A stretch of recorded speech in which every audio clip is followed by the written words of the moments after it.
Olá, pessoal. Então, nessa videoaula, a gente dá continuidade ao nosso estudo de funções quadráticas. Lembrando que nós introduzimos essas funções com o seguinte problema de um fazendeiro que deseja cercar um terreno retangular com maior área possível usando 400 metros de cerco. Foi o problema que nós introduzimos na videoaula anterior. Então, desenvolvendo o nosso raciocínio aqui, escrevendo uma expressão para a área e para a quantidade de cerco utilizada, a gente conseguiu escrever a área como função de x, certo? E isso se encaixa no nosso modelo de função quadrática, onde a variável a área, faz o papel da variável y, que depende de x. Então, a gente chegou numa expressão, y como função de x, que se encaixa nesse modelo com o coeficiente a igual a menos 1, o coeficiente b igual a 200 e o coeficiente c igual a 0. Então, nós vamos agora tratar do gráfico dessas funções quadráticas, pelo menos das primeiras características desse gráfico, que tem sempre o formato de uma parábola. Então, aqui nós temos duas parábolas, gráfico dessas duas funções quadráticas, que são y igual a x ao quadrado e y igual a menos x ao quadrado. Então, aqui a gente tem uma parábola que tem essa concavidade, certo? Essa curvatura voltada para cima, e a gente tem uma parábola com essa concavidade voltada para baixo. E o que ocorre com essa primeira parábola é que ela tem o coeficiente a da definição igual a 1 e os outros coeficientes iguais a 0. E aqui a gente tem um padrão. Todas as parábolas que têm esse coeficiente a positivo, elas vão ter essa curvatura, essa concavidade voltada para cima. E aqui nessa segunda parábola, a gente tem uma situação bem semelhante, com o coeficiente b igual a 0, o coeficiente c igual a 0 também, na equação dessa parábola, e o coeficiente a igual a menos 1. E todas as parábolas que têm esse coeficiente a negativo, elas vão ter essa concavidade voltada para baixo. Mas agora, para a gente conseguir esboçar o gráfico de uma maneira mais completa, a gente tem que ter mais informações para além dessa concavidade, para cima ou para baixo.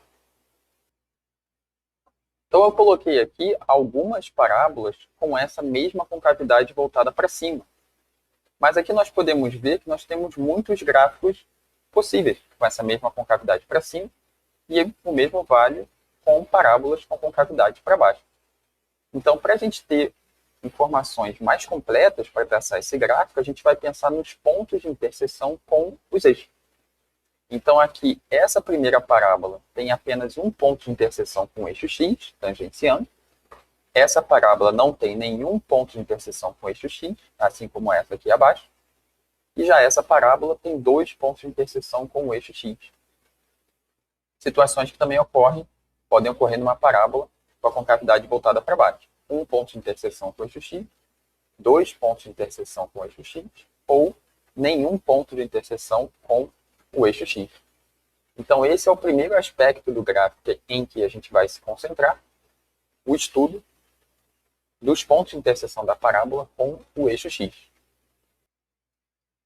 Então, esses pontos de interseção com o eixo x são pontos do plano cartesiano que estão contidos no eixo x, e todos esses pontos eles são da forma x0, ou seja, eles possuem coordenada y igual a 0.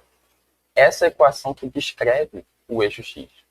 Então, se a gente quer pontos que pertencem à parábola e pontos que pertencem ao x ao mesmo tempo, então a gente quer que essa equação seja válida e, ao mesmo tempo, a gente quer que y seja igual a 0. Ou seja, esses pontos de interseção, os pontos que pertencem à parábola e ao eixo x, eles vão ser soluções dessa equação. Ax ao quadrado mais bx mais c igual a 0. E para resolver essa equação, a gente tem a famosa fórmula de Bhaskara. Então, como que a gente vai encontrar as soluções de uma equação desse tipo? As soluções de uma equação desse tipo são chamadas de raiz dessa equação, que nós vimos aqui na nossa videoaula, que correspondem aos pontos de interseção da parábola em questão. Então, aqui a gente tem a fórmula de Bhaskara, que é a equação que fornece essas soluções para a variável x, essas raízes. Então, como que a gente vai aplicar essa fórmula de Bhaskara? Por exemplo, nesse primeiro item. A gente vai identificar essa equação com o modelo quadrático que está colocado aqui, com todos os termos da variável x, certo? Todos os termos de um lado, e do outro lado da equação apenas o zero. A gente vai identificar quais são os coeficientes a, b e c, no caso dessa primeira equação, e a gente vai fazer a substituição desses valores a, b e c primeiro na equação que fornece aqui o valor de delta. Tendo o valor de delta em mãos, a gente substitui aqui na equação final o valor de delta que calculamos e os coeficientes b e a, que também já foram identificados. Então, eu vou pedir para vocês pausarem o vídeo agora e tentarem resolver essa primeira equação. Tentar encontrar as raízes, ou seja, as soluções dessa primeira equação aqui, identificando os coeficientes, calculando o valor de delta e depois substituindo na fórmula de Bhaskara aqui por fim, certo? Tentem fazer isso se vocês tiverem dificuldade, sem problemas, que a gente já retorna aqui e já dá continuidade resolvendo essa primeira equação. Bem, então a primeira coisa que nós fazemos é identificar esses coeficientes.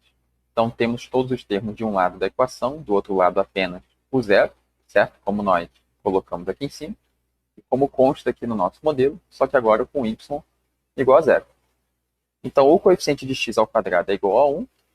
O coeficiente de x, nesse caso, é menos 5. E esse coeficiente c é igual a 6. Então, a gente tem a igual a 1, b igual a menos 5 e c igual a 6. Então, a gente já pode substituir esses valores aqui na equação para delta e encontrar o seguinte. O delta, que é igual a b ao quadrado menos 4ac, ele vai ser igual a esse valor de b menos 5 ao quadrado. Cuidado aqui com o parênteses, tá? A gente não está elevando apenas o 5 ao quadrado, é todo o coeficiente menos 5 ao quadrado. E menos 4 vezes o valor de a, vezes c, que é igual a 6. Então, nesse segundo termo, a gente tem menos 24. E menos 5 ao quadrado, certo? É menos 5 vezes menos 5, menos com menos, dá mais 25. Então, esse é o nosso valor de delta, igual a 1, que a gente pode substituir já aqui na fórmula de Bhaskara.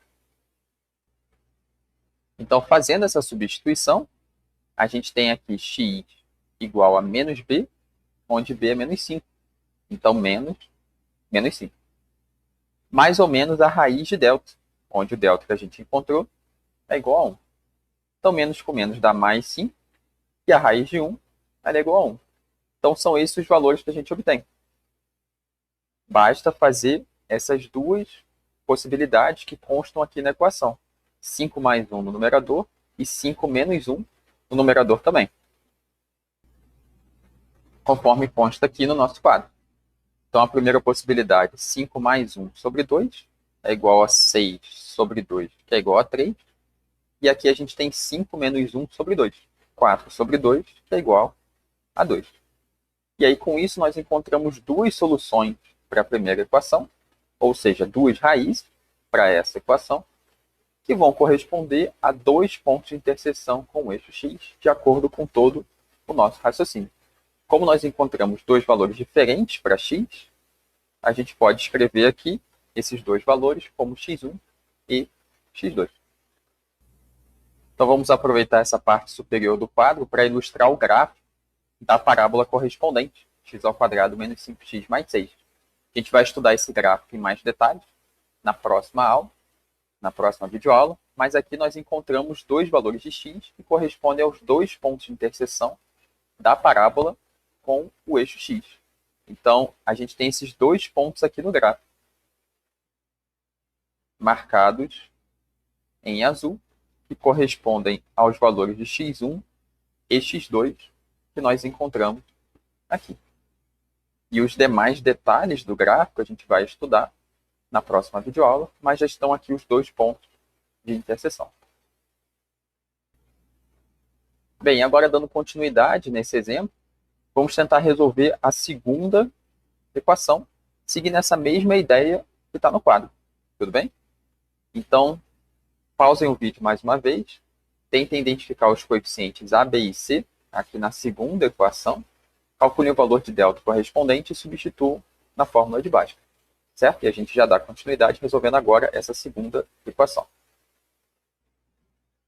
Bem, então o que ocorre com a segunda equação é que a gente tem o coeficiente a de x ao quadrado igual a 1, o coeficiente b de x igual a 6 e o coeficiente c, aqui por último, igual a 9. Então, na nossa expressão para o delta, que é igual a b ao quadrado menos 4ac, a gente vai ter b ao quadrado, que é 6 ao quadrado, menos 4 vezes a vezes c. Então, o que a gente obtém aqui é 36 menos 36, que é igual a zero. E aí, substituindo isso na fórmula de Bhaskara, a gente vai ter uma situação um pouquinho diferente. Na fórmula de Bhaskara, a gente tem aqui que x é igual a menos b, onde o nosso b é igual a 6, mais ou menos a raiz de delta, onde a raiz de zero é igual a zero. E aqui no denominador, 2 vezes a, onde a é igual a 1, então a gente obtém 2. E agora a gente vai fazer o mesmo esquema, a gente vai fazer menos 6 mais zero e menos 6 menos zero, como nós fizemos na primeira equação agora há pouco. Mas o que ocorre é que se a gente fizer menos 6 mais zero ou menos 6 menos zero, isso não vai afetar o valor encontrado para x. A gente vai ter menos 6 dividido por 2, que é igual a menos 3, em ambos os casos. Então, aqui a gente encontrou, para essa segunda equação, duas raízes que são iguais, ou apenas uma raiz, dependendo da maneira como a gente preferir enxergar. E essas são as soluções da segunda equação. Lembrando que esses valores de x, eles correspondem aos pontos de interseção da parábola correspondente com o eixo x. E aqui a gente já está vendo o gráfico da parábola correspondente a essa equação, y igual a x ao quadrado mais 6x mais 9. Lembrando que na próxima videoaula a gente vai estudar o gráfico em mais detalhes, mas aqui a gente já pode interpretar melhor esse gráfico, sabendo que os pontos de interseção com o eixo x são dois pontos coincidentes, ou seja, apenas um único ponto de interseção com o eixo x, que tem coordenada y igual a 0, e a coordenada x igual a menos 3. É justamente o ponto que está destacado aqui nesse gráfico. E, por último, eu vou pedir para vocês pausarem o vídeo mais uma vez e tentarem resolver essa terceira equação, se não tiverem resolvido ainda. Tentar encontrar as raízes dessa equação, menos x ao quadrado menos 4 igual a 0.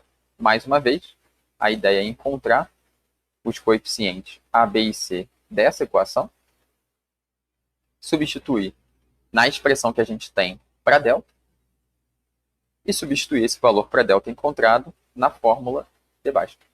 Tudo bem? Então, pausem o vídeo e a gente já dá continuidade resolvendo essa nossa última equação. Então, o que acontece com essa terceira equação? A gente pode reescrevê-la como menos x ao quadrado. O termo x está ausente à primeira vista. Então, a gente pode reescrever essa equação dessa forma, porque esse coeficiente x ele tem coeficiente zero. Aqui a gente obtém 0 vezes x, que é igual a zero, e na soma de fato a gente obtém menos x ao quadrado menos 4, a equação denunciada. Dessa forma fica mais fácil de enxergar, de identificar que o coeficiente a é igual a menos 1, o coeficiente b é igual a zero, e o coeficiente c é igual a menos 4, como nós colocamos aqui. E aí com isso a gente pode calcular o nosso valor de delta. B ao quadrado vai ser 0 ao quadrado, certo? Nosso coeficiente b, menos 4 vezes nosso coeficiente a, que é igual a menos 1, vezes menos 4, que é o coeficiente c. Então aqui a gente tem menos com menos mais 4, vezes menos 4, dá menos 16. E o que acontece com esse valor de delta menos 16 quando a gente substitui ele na fórmula de Bhaskara? A gente obtém menos b, onde b é igual a zero, então menos 0, mais ou menos a raiz do nosso delta, que é igual a menos 16. E no denominador, 2 vezes a. onde A é igual a menos 1. E aí, qual o problema que a gente tem com essa expressão? A gente tem nessa expressão a raiz de menos 16. Só que essa raiz de menos 16, ela não pode ser calculada, porque a gente não tem essa raiz quadrada de número negativo. Então, a gente não consegue dar continuidade à conta, a gente não consegue prosseguir com o cálculo das raízes, porque a gente não consegue calcular a raiz quadrada de número negativo. Então, a gente tem aqui uma equação que não tem raízes. A gente não tem soluções para essa equação aqui do item 3. Então, essa equação ela não possui raízes, com uma observação de que ela não possui raízes reais, dentro dos números reais. Se a gente estiver disposto a trabalhar com números complexos, aí é uma situação um pouco diferente que a gente não está tratando nessa videoaula. Mas restrito ao conjunto dos números reais, a gente não tem raízes para essa equação. Então, mais uma vez, a gente vai observar o gráfico da parábola correspondente, y igual a menos x ao quadrado menos 4. Mais uma vez, a gente lembra que na próxima videoaula a gente vai estudar o gráfico em mais detalhes. Por exemplo, que ponto é esse que está destacado aqui? O que nós vimos até agora? Que a concavidade dessa parábola é para baixo, porque ela possui coeficiente A negativo. E a gente não encontrou raízes para essa equação, ou seja, não tem valores de x que satisfazem essa equação, ou seja, a gente não tem pontos de interseção dessa parábola com o eixo x, conforme a gente pode verificar aqui pelo gráfico, de acordo com os cálculos que nós fizemos aqui no item 3 do nosso exemplo. Então, isso conclui o nosso estudo de raízes de uma equação, que a gente pode resumir no seguinte teorema. Então, aqui a gente tem um teorema que trata da nossa equação, ax ao quadrado mais bx mais c igual a zero. Lembrando que essa equação tem esse formato bem específico, onde todos os termos estão de um lado da equação e a gente tem zero do outro lado. E esses coeficientes a, b e c, eles precisam ser identificados em cada exemplo e substituídos na equação correspondente da fórmula de Bhaskara. E o que nós vimos nos nossos exemplos? Quando a gente calcula o delta, igual a b ao quadrado menos 4ac, quando a gente encontra o delta negativo, no nosso último exemplo, a equação correspondente não possui raízes reais. Quando a gente encontrou o delta igual a 1, a raiz de 1 era igual a 1, e a gente somou e subtraiu 1 e encontrou duas raízes reais distintas. E no nosso item 2, no nosso segundo exemplo, a gente encontrou delta igual a zero. Quando delta é igual a zero, a gente tem, na expressão da fórmula de Bhaskara, mais ou menos zero, o que acaba não afetando o cálculo da raiz. Então, a gente encontra dois resultados iguais quando a gente faz mais zero e quando a gente faz menos zero. E aí a gente encontra duas raízes reais iguais. Então, esse é o teorema que resume algumas de nossas conclusões no estudo de raízes das equações desse tipo, que correspondem aos pontos de interseção com o eixo x das parábolas correspondentes. E agora, na próxima videoaula, a gente conclui o estudo do gráfico dessas funções quadráticas, que são parábolas.